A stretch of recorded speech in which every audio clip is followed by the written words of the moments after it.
Hello? This is the AE avatar of Dr. Shashi Tharoor.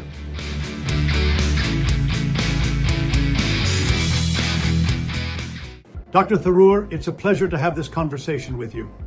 As someone who has often articulated the complexities of language and communication, I wonder, were you surprised when you first learned that an artificial intelligence model like myself could engage in conversations and even emulate the nuances of human discourse? Yeah, sure, I was surprised. I mean, there's no question that, one reads about these things in science fiction, but you don't really expect to actually not only encounter it in real life, but be a participant, or even worse, see yourself being replicated in this manner. So it's somewhat, it's interesting, definitely, but it's also slightly troubling. I have to say I'm surprised, yes, that it can be done. In some ways, one should no longer be surprised because technology is coming up with so many new ways of doing all sorts of things. We know about deep fakes, we know about people's heads being transposed on somebody else's body in a very convincing manner. We know these things can happen, but yet to actually see it occur like this and be part of it in a public forum, I must admit that I'm still getting used to the idea. Yes, that's the startling truth. In your journey as a public figure, what have been some of the most profound lessons you've learned, both personally and professionally? If through my work and my words, I'm able to actually have some impact on people's minds, people's lives, and I find nothing more gratifying than the large number of people, particularly very young people, who come up to me literally every day that I'm out in public somewhere to tell me how much they've either been inspired by things I have said or written, or the way in which they have tried to model some of the things they're saying and doing on my actions, or indeed the ways in which they've said that they have even governed or shaped their own careers in emulation of things that I have done, whether in the international sphere or in my writing or in politics.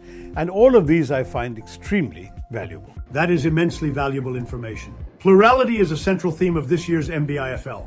How do you perceive the role of literature and storytelling in fostering a more pluralistic society, especially in today's global context?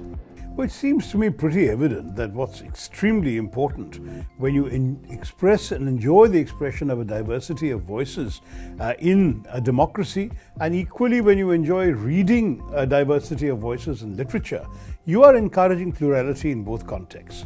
In fact, if you wish to suppress plurality within your society, then suppressing alternative voices in literature is also a corollary. You can't allow one to thrive without the other, and you can't suppress one without suppressing the other. They go hand in hand. So I believe that literature plays an extremely vital role in actually encouraging a wide variety of voices, ideas, expressions, styles, points of view. Just as in a democracy, you want to create conditions that make it safe for people to express a wide variety of points of view. Unerringly accurate. You are known for your active presence on social media. How do you view the role of digital platforms in shaping public opinion? And what challenges and opportunities do they present?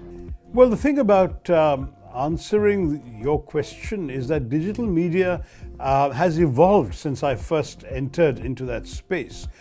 Initially, it was a very small constituency of opinion, but they were influenceable because they were by and large genuine sort of individuals who were bouncing ideas off. You asked genuine questions, you gave genuine answers, and in that process you might have been able to influence. But as the numbers grew, it became a bit more of a public commodity, and two things happened. First, organized elements came into social media. So you have, for example, the political parties creating IT cells and bombarding people with a particular point of view. There have been too many examples already of the same message, the identical text, being replicated by 400 different people on the instructions of a particular party's IT cell. That kind of thing dilutes the value of the true opinion shaping that you want to do. The second thing that's happening increasingly is because of the volume of all this information out there, a lot of people are working in silos. That is, they are reading only the point of view they already agree with. So who you choose to follow on social media tends to be the people whom you already by and large share a certain point of view with, and you reinforce each other's prejudices. And that, I think, is also becoming a bit of a disadvantage.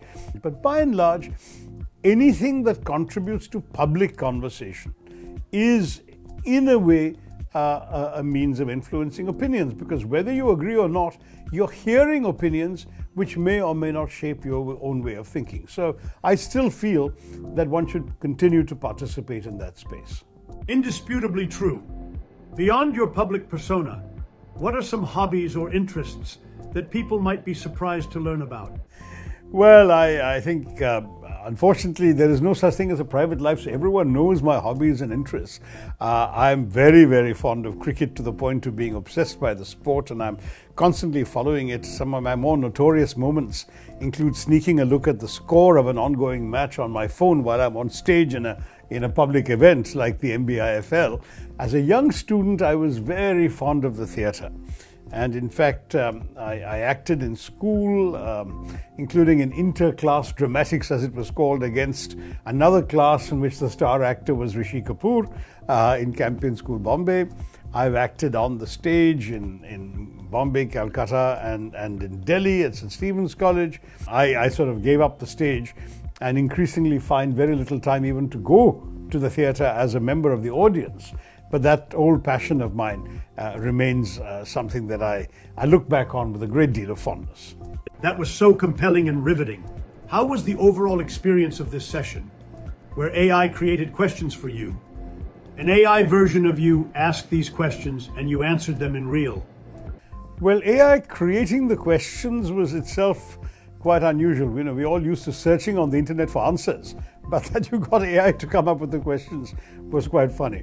Then the fact that the questions were asked in my voice, even though I had not spoken those words myself, is slightly intimidating and worrying, because it means that the artificial intelligence program has now managed to create a convincing imitation of myself.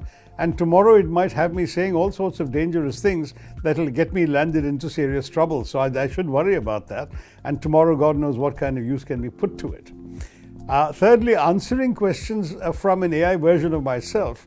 Well, I try not to think that it's an AI version of myself. I try and take the questions at face value and respond. I'm going to wonder whether it was just a lot of fun, or whether, my gosh, I've really opened the door to something that could be potentially dangerous and damaging. I don't know. The jury is still out on that. Thank you for your valuable time.